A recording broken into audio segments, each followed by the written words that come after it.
Chacun a le droit de consulter chaque document administratif et de s'en faire remettre une copie. C'est sur la foi de cet article 32 de la Constitution que Transparentia.be se fonde pour demander un accès total aux documents publics. Et à cette fin, un site internet vient de voir le jour. On en parle avec son fondateur.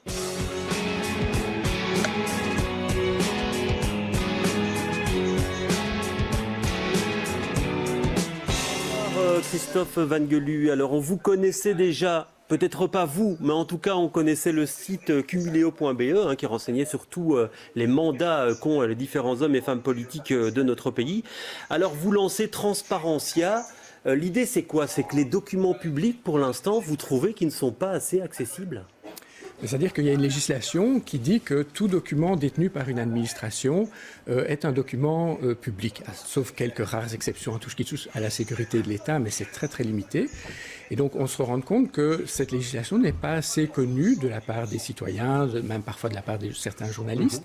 Et donc on a lancé cette plateforme collaborative d'accès aux documents administratifs pour promouvoir cette législation et pour faciliter le processus d'obtention de ces documents. Alors on va voir le site, donc c'est transparentia.be, alors il y a le droit, c'est votre droit de savoir, et puis quand on va sur le site, c'est une question à poser à une autorité publique, hop, on fait la demande, et à ce moment-là, on va chercher l'autorité publique, et puis on lance la demande. Alors il y a déjà toute une série de demandes. J'ai vu là, à la commune de Saint-Josse, il y a quelqu'un qui demande une information sur les logements insalubres, sur les propriétés communales. Alors, ça peut partir tous azimuts. C'est les documents publics qui sont nombreux. Et donc, l'accès à tous les documents publics, c'est ce que vous demandez? Oui, effectivement. Donc, cette législation dit bien que tout document en possession d'une administration est un document public, donc c'est très très large.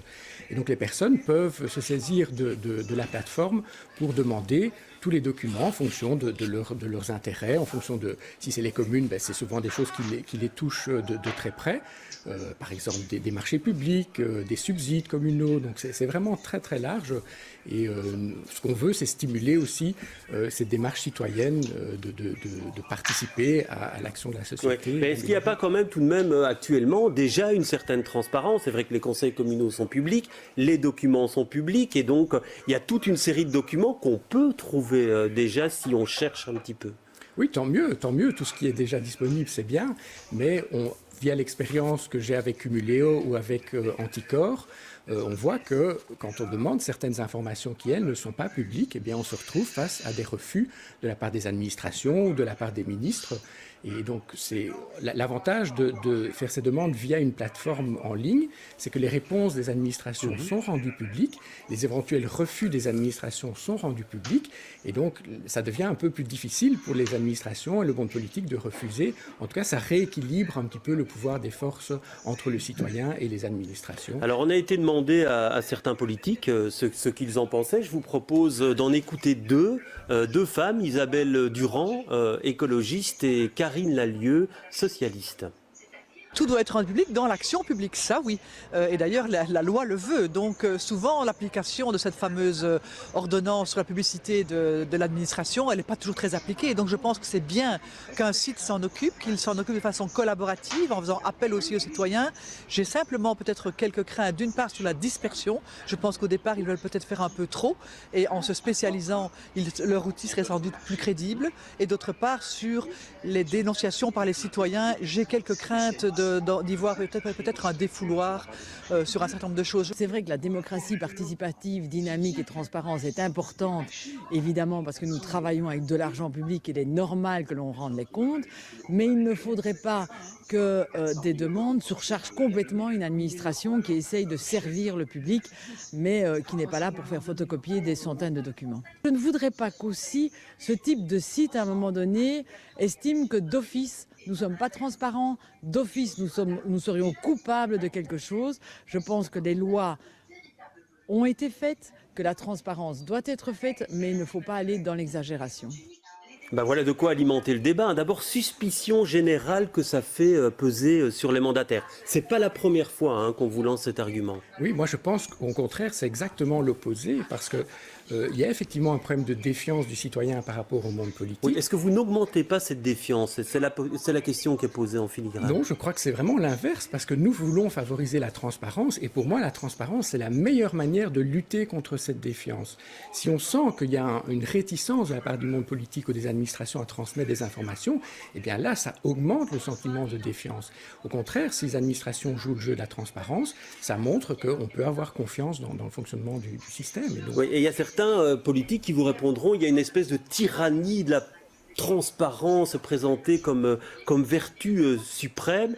Est-ce qu'il faut tout publier? Est-ce qu'il y a des choses qui ne doivent pas rester à un moment donné secrètes parce que sans cela, il y a des projets qui n'aboutiraient pas?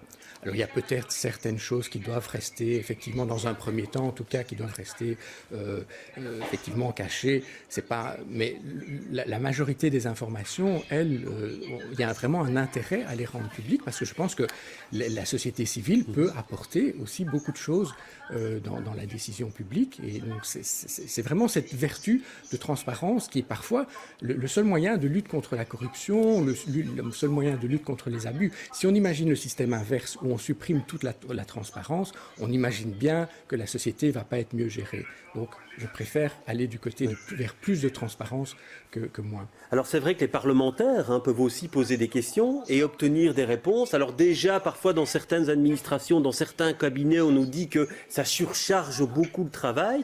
Alors ça, s'il faut répondre à toutes les questions qui sont posées, et il y en a déjà plus d'une centaine alors que le site a été lancé hier, est-ce que l'administration peut y faire face ? Mais je pense, et ça a un autre intérêt, c'est que plutôt que d'avoir 5 personnes qui demandent les mêmes informations, du fait que toutes les réponses des administrations sont rendues publiques, eh bien les administrations ne devront plus que faire une seule fois le travail, et les informations seront tout à fait disponibles à chacun. Donc, oui, mais bon, il y a certaines personnes qui vont redemander une nouvelle fois la même information qui a déjà été donnée. Vous ne craignez pas à un moment donné qu'il y ait un goulot d'étranglement? Mais à ce moment-là, l'administration n'aura plus qu'à envoyer le lien vers la page vers laquelle elle a déjà publié l'information. Les administrations ont aussi la possibilité d'aller vers plus de transparence spontanément sur le site web des ministères, des communes. Ils le font déjà en partie, mais ils pourraient aller encore plus loin. La législation sur la publicité de l'administration prévoit cette transparence active. Et donc, ça leur permet de ne plus devoir répondre aux demandes, puisque s'ils le mettent automatiquement sur leur site web, et nous, on trouve ça magnifique, plus il y aura de transparence, plus pour nous, la gestion de la société. Mais en même temps, certains vont vous envoyer un copier-coller d'un document qui est un marché public, qui est difficilement compréhensible pour tout un chacun. Ça ne va pas faire beaucoup avancer le Schwimblick. Oui, il y a certaines choses qui sont plus techniques, mais ça, la personne qui demande, le citoyen qui se saisit de transparencia.be pour demander un document, le fait en général dans des domaines dans lesquels il maîtrise un petit peu la chose, ou sur lesquels il a déjà investigué. Donc, et puis parfois, ça sera rendu public, donc il peut y avoir aussi des personnes extérieures qui commentent ce document. Et donc, parce que c'est le risque que soulevait Isabelle Durand, très favorable à ce projet, c'est le risque que ça serve un petit peu d'instrument de délation à un certain moment, voire de défouloir aussi à un certain moment. Oui, non, c'est pas du tout ça. Donc ici, c'est vraiment une plateforme de demande d'accès. C'est pas une plateforme où on critique les décisions. Non, mais dans les questions qui sont posées, quoi, vous voyez. Dans les questions, oui. Bon, ça, les questions, ce sont des demandes de documents. Donc, à voir simplement, l'administration répond en envoyant ce document. Je vois pas le côté des fouloirs et tout ça. C'est pas du tout l'objectif du site. Alors, on connaissait déjà Cumuléo. Il y a maintenant Transparentia. Alors, c'est un boulot que vous faites tout à fait bénévolement. Qu'est-ce qui vous fait courir? Pourquoi cette lutte acharnée, on va dire, pour une certaine transparence? Mais fondamentalement, c'est vraiment une croyance que la transparence va amener à une meilleure gestion de la société. C'est une transparence positive qu'on défend. Et ici, Transparentia.be, c'est un projet d'anticorps. Donc Anticorps, c'est à la base une association française de lutte contre la corruption, et on a créé la section belge de cette association. Et on lutte contre la corruption, on veut faire améliorer la gestion de la société, lutter contre les abus. Et ça, c'est un instrument de lutte contre la corruption? Tout à fait. On va lancer un programme de détectives citoyens. Donc, parce qu'on voit qu'il y a énormément de gens qui en ont marre de constater ces abus et qui veulent agir. Mais souvent, ils ne savent pas comment agir. Et donc, par exemple, ça sera sera un outil, c'est ouvert à tous les citoyens, mais ça sera un outil qui sera utile pour nos détectives. Donc c'est leur faire comprendre qu'il y a une législation qui leur permet de demander un certain nombre de documents à leur administration. Et donc voilà, ça sera utile. Et donc toute personne qui veut s'investir un petit peu dans la gestion de la société et aider Anticor peut nous contacter via. Donc vous vous considérez en quelque sorte comme des lanceurs d'alerte, ça doit servir aussi à ça, ce site-là? Bien sûr, ça doit servir à ça, c'est un des objectifs.